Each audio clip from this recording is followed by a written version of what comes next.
Previous videos explain where the storage slots are located for basic data types. In this video and in the next video, I'll give you examples of how to locate storage slots for complex data structures. Here I'll explain how to locate storage slots if we had a mapping of dynamic arrays. And for simplicity, we'll assume that each element of the dynamic array is 32 bytes. For example, let's say that we have a mapping from address to uint256. I'll name this map. Where would each element of this dynamic array be stored inside the storage slot? To figure this out, let's take a step back, figure out how storage slots are calculated for a simple mapping, and also figure out the storage slots for a dynamic array of size 32 bytes. If we had a mapping of 32 bytes, then the value where this 32 bytes will be stored is calculated by taking the Keccak 256 of the key and the slot where this mapping is declared.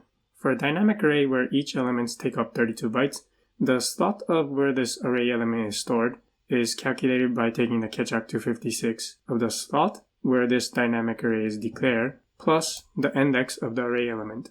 These two are just reviews of the previous videos. We'll combine these two rules to figure out where the value is stored for a mapping from an address to a dynamic array of uint256. Let's say that we have a key for this mapping. Then to get this dynamic array, we first need to apply this rule. Slot of a value in a mapping is the Keccak 256 of the key and the slot where this mapping is declared.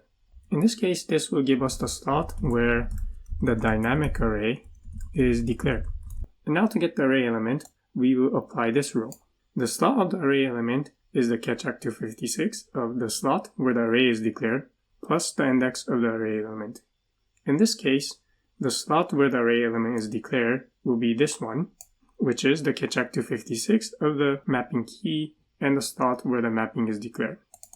So I'll replace this with this, and for clarification, I'll say here slot of map.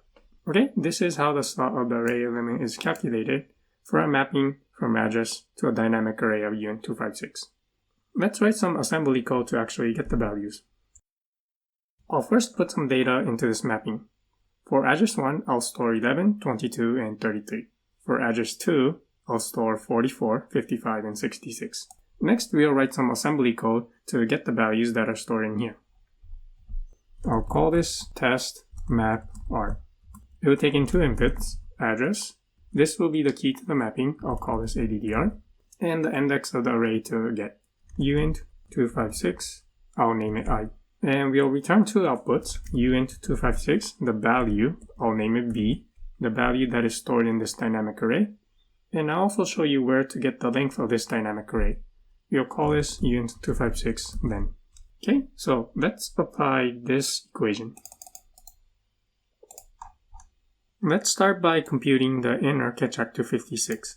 Slot of the map, the slot where the map is declared, uint256. If we scroll up, you can see that this mapping is declared in slot 0. So I'll call this map slot equals 0. This map is declared in slot 0. Next, we'll calculate this inner Keccak 256. Bytes 32. I'll call it map hash equals to Keccak 256 abi.encode. And then for the first input, you need to pass in the key. The key will be an address from the input, addr. And the slot where this mapping is declared, we said that it is declared in slot 0. Map slot, which is equal to 0. Okay, so this computes the inner Keccak 256. Next, we need to calculate the outer Keccak 256. Say bytes 32, I'll name it array hash, r hash equals to Keccak 256 abi.encode map hash. Next, let's get the value that is stored in this dynamic array. Assembly. Say b is equal to, we'll apply this equation. To load the value in a storage slot, we'll call sload, and the slot to load will be this. So this will be add to this r hash, add the index I. Let's also get the length of this dynamic array. As a review, the length of the dynamic array is stored in the slot where the array is declared. In our example, the slot where the dynamic array is declared will be this. and this is equal to map hash. So to get the length of the array, we'll type length equals to sload map hash. Okay, let's try compiling the contract. I'll hit Ctrl S, the contract compiles. Next, let's deploy the contract and call the function test mapR. Deploy the contract.